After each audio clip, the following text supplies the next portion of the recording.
বিসমিল্লাহির রহমানির রহিম।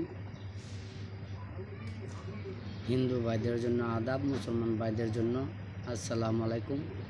দেশ ও দেশের বাহিরে যারা আছেন সবার কাছে আমার সালাম। আমি একজন ছোট্ট একটা তান্ত্রিক, আমার চেয়ে ছোটো আর বোধহয় নাই।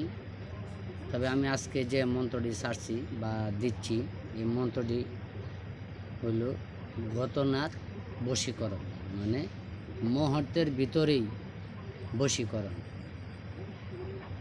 এটা হলো 9 থেকে 11 ঘন্টার ভিতরেই বশীকরণ। যদি ভালোভাবে বা নিয়ম অনুসারে সঠিকভাবে করতে পারেন তাহলে 5 থেকে 9 মিনিটের ভিতরেই কাজ হয়ে যাবে, বশীকরণ কাজ। এই মন্ত্রটি হলো, আমি আগে মন্ত্রটি বলি, তারপরে মন্ত্রটি স্ক্রিনে দিয়ে দিব নিয়ম সহকারে। লুনা সাগরে লুনা ফানি, দুধ সাগরের ফানি, এই নুন ফরে দিল জয় ভবানী। পানিতে ফেললে মাছ ধরে, গাভীর ফিসে বাছুর লাগে। ও মাগি সাওয়ালি হওয়া রস, এই ফুলনি হও আমার বশ। এই হলো মন্ত্র। মন্ত্রটি নামকরণ হলো সূর্য ওঠার সময় সূর্যর দিকে তাকিয়ে মুখস্থ করতে হবে 108 বার। এটা আমার গরুমুখী মন্ত্র, আমার গরু দেওয়া। তারপরেও নিজের আয়ত্ত আনতে হইলে সিদ্ধি করতে হবে। তারপরে যারে দিবেন তার মুখে মিষ্টি বা কিছু চিনি মুখে রাখে তারপরে মন্ত্রটি জপ করবেন। সঠিক মতো মুখস্থ করতে পারলেই কাজ। আর মুখস্থ করার সাথে সাথে আপনার শরীর 11টি ফু দিবেন। আর অন্য অন্য মানুষের বেলায় বা রোগীর বেলায় 11 বার মন্ত্র করে একটা ফু দিবেন, আবার 11 বার মন্ত্র করে একটা ফু দিবেন, আবার 11 বার মন্ত্র করে একটি ফু দিবেন। এইভাবে 3 11 33 বার করে 3টি ফু দিবেন।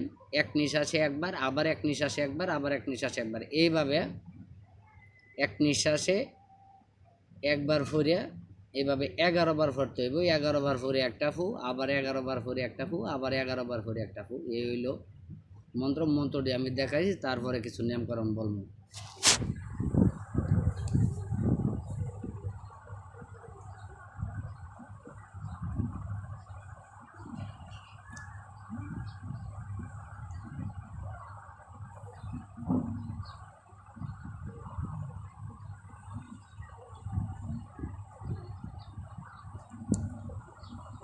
এই হলো মন্ত্র।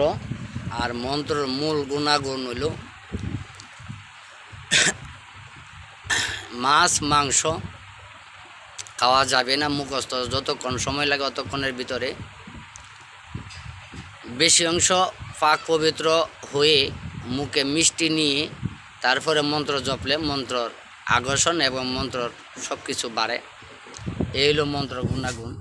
তবে যে ব্যক্তি এই মন্ত্রটি শনিবার অথবা মঙ্গলবার সূর্য ওঠার সময় যে মুখস্থ করে তার কাজ 8 থেকে 9 মিনিট লাগে। আর যারা ঘরে বসে মুখস্থ করে তাদের সময়টা একটু বেশি লাগে। তবে একটা নীরব জায়গায় খাড়াইয়া পূর্ব দিকে দাঁড়ায়া সূর্যর দিকে তাকাইয়া মনে মনে মুখস্থ করবেন। মুখস্থ করলেই সিদ্ধি, মুখস্থ করলেই সিদ্ধি। আর কেউ অন্যায়ভাবে কাজ করবেন না। আর কেউ যদি শিকার বা জানার ইচ্ছা থাকে তাহলে আমার কাছে আসবেন, আয়া দেখবেন। যদি আপনার বিশ্বাস ভক্তি হয় তাহলে আমার কাছে শিক্ষা নেবেন। আর যদি বিশ্বাস ভক্তি না হয় তাহলে চলে যাবেন, তাতে আমার কোনো যায় আসে নাই। তবে আমি মনে করি মানুষের জন্য যদি ভালো কাজ করতে পারেন তাহলে আমার কাছে আসতে পারেন। আর যদি কোনো খারাপ কাজে লিপ্ত থাকেন তাহলে দয়া করে আসেন না। আর কারো যদি বিশেষ কোনো প্রয়োজন থাকে কোনো কাজ করার জন্য তাহলে আমার মোবাইল নম্বর দেওয়া থাকবে। এই মোবাইল নাম্বারে আপনি যোগাযোগ করবেন। এই বলে শেষ করলাম। আসসালামু আলাইকুম ওয়া রাহমাতুল্লাহি ওয়া বারাকাতুহু।